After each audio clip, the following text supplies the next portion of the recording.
नमस्ते।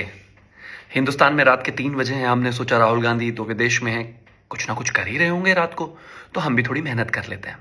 आज उन्होंने कहा कि चुनाव आयोग ने लास्ट के 2 घंटे में महाराष्ट्र चुनाव में 65 लाख वोट जोड़े।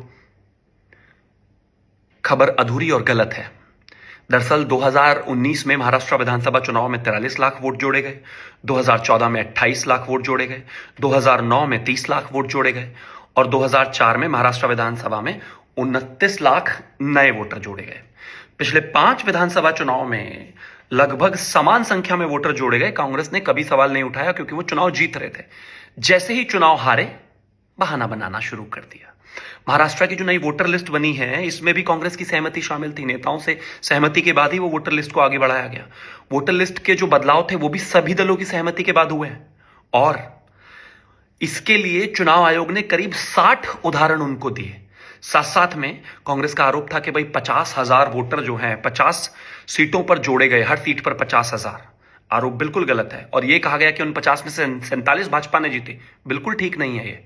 चुनाव आयोग का दावा है कि सिर्फ 6 सीटें हैं जिन पर 50,000 से ज्यादा वोट बढ़े हैं और महाराष्ट्र के हर निर्वाचन क्षेत्र की जो वोटर लिस्ट है वो सार्वजनिक है। फॉर्म 20 और सभी डेटा निर्वाचन आयोग की वेबसाइट पर भी उपलब्ध है।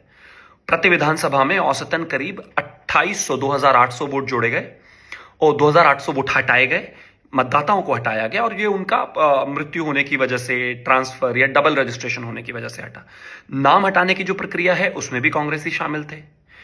और जहां तक बात वो शाम के 2 घंटे की है, तो 5:30 बजे तक किसी भी डेटा का कंप्लीट कलेक्शन आ जाना संभव नहीं है और 5:30 से 11:30 बजे के आंकड़ों की तुलना ही गलत है क्योंकि 5:30 बजे तक पूरे आंकड़े नहीं आए होते हैं। और अंत में एक चीज और जो मैं आपको कहना चाहता हूं वो कि डेटा बदलना ही संभव नहीं है क्योंकि हर एक कैंडिडेट का जो पोलिंग एजेंट होता है वो वहां पर होता है और उसको फॉर्म 17C दिया जाता है। राहुल गांधी विदेश में जाकर झूठे एजेंडा, झूठी रिपोर्ट्स, झूठी बातें, फर्जीवाड़ा फैला रहे हैं इस देश को बदनाम करने के लिए। अपने आप तो विदेश में देर रात पता नहीं किस उसमें काम में व्यस्त रहते हैं, हमें भी लेकिन इस तरह की बातें बताकर, देश को बताकर दुनिया में क्यों बदनाम कर रहे हैं? झूठ मत बोलिए।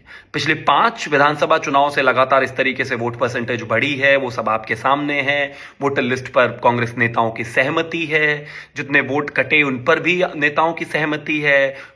निर्वाचन आयोग ने 60 से ज्यादा उदाहरण दिए हैं, लेकिन आप हैं कि बॉस्टन में बैठकर झूठ बोल रहे हैं। देश के खिलाफ आप कब नफरत करते करते मोदी जी से पहुंच गए, आप अंदाजा ही नहीं लगा पा रहे। कम से कम इस देश की जितनी भी संस्थाएं हैं उनकी तो सैंक्टिटी बनी रहने देना चाहिए। बेहद ही शर्मनाक और बेहद ही अपमानजनक ये बात है कि सारी बातें मैं महाराष्ट्र यूनिट भी जानती है, महाराष्ट्र के नेता भी जानते हैं, सब जानते हैं। सारा डेटा वेबसाइट पर उपलब्ध है। एडिशन डिलीशन जो वोटर्स का होता है वो भी पारदर्शी है। 17C जो फॉर्म मिलता है वो एजेंट को, वो भी सबके पास है, वो गलत हो ही नहीं सकता। लेकिन विदेश में जाकर शहजादे को झूठ बोलना है क्योंकि झूठ की बुनियाद पर राजनीति करनी है और देश को अपमानित करना है, बदनाम करना है। अपनी हार का ठीकरा देश की संस्थाओं पर मत फोड़िए। इतने फ्रस्ट्रेट मत रहिए, इतना नाराज मत होइए देश की संस्थाओं से। भाई, आप में कॉम्पिटेंस नहीं है, आप हार रहे हैं तो स्वीकार कीजिए। एक अच्छे खिलाड़ी की तरह हार स्वीकार कीजिए ना और लड़िए। विदेशों में जाकर ये नाराज फूफा की तरह बार बार झूठ क्यों बोलना है? जितना भी डेटा था सब फर्जी और सब झूठ है। सोचिएगा जरूर। शुभ रात्रि।